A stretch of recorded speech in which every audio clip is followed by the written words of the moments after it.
Hey boardies, welcome to AmassGames. My name is Simon. Today we're looking at Wolfgang's Exchange Office. This is from the Quacks of Quedlinburg. You may have seen on Instagram. You can go ahead and check that out. I have been to Quedlinburg. You can see myself holding up the Quacks of Quedlinburg, and there of course is me there. So hopefully you found that of interest. Let's do a quick weighing to see how much you want to get this particular expansion or promo for the game. So as you can see, it doesn't weigh much, just a couple of components going on here, so it doesn't weigh too much. Of course, you want to know why weighing occurs, please check out the description in YouTube. If you want to comment, please obviously comment in YouTube ideally as well, so everyone else can follow along.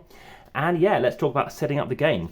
So we won't be showing you the whole thing, such as obviously the cauldron, but as you do or might know, obviously please do watch my video to do with that. What you will be doing is either placing a dropper here and moving it along, or not. You can choose to place it along one of these tracks, and these are double-sided. I'll talk to you about both in a second. So if you do want to see my how to set up, play and review videos, please obviously check that out on the playlist. Also check out my AmassGames playlist, family weight games, etc.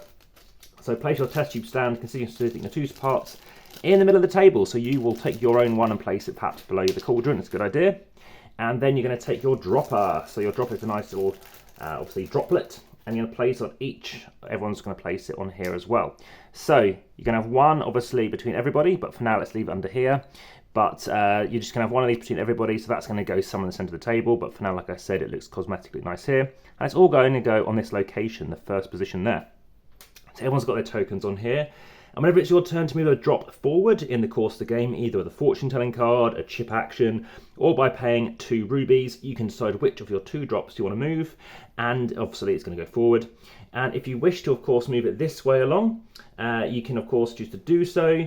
And if you do, what's going to happen is, of course, it's going to move to the right. Now, this way is going to make it easier to get victory points. I'll explain in a second how that works. But ultimately, yeah, depending on which side of the test tube you're going to be using, you'll have different improvements. So let's talk about this one. Players can choose to buy victory points as well as ingredients during the game. So right now, that might be of interest to you. And the purchase price for the victory points will be determined by the position of the drop. So at the start of the game, it's going to cost you, obviously, 1 victory point is going to cost you 12 money. But if you move his or her drop all the way to the end, then what's going to occur there is it's only going to cost you 2 money. So that's something you might want to consider at some point in the game.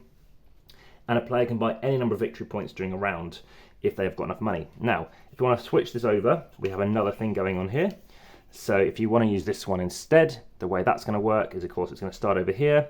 And as throughout the game it can occur, what you can be choosing to do is at the end of the game, all players will empty their bags and count the number of chips. White chips are included, and the total value of the chips must be divided by the value they've achieved with the drop. So, for example, if the drop is still on the starting field, the total value is divided by 15. So you've got 15 drops.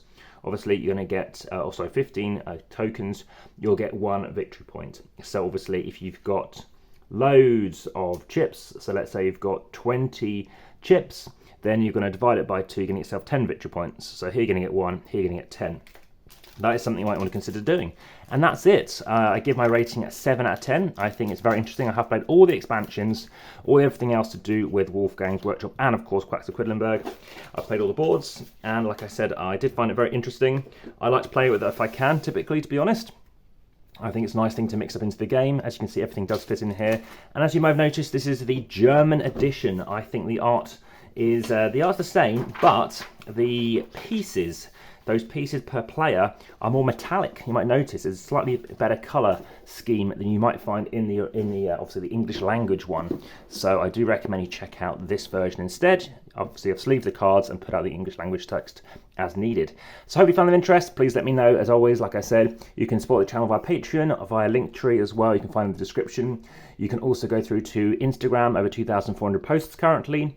There's also Facebook. Please follow along there. There are occasionally competitions if you do go via Linktree, but they are time sensitive, so they do disappear. And lastly, I said any other questions, please let me know. And for now, back to the table.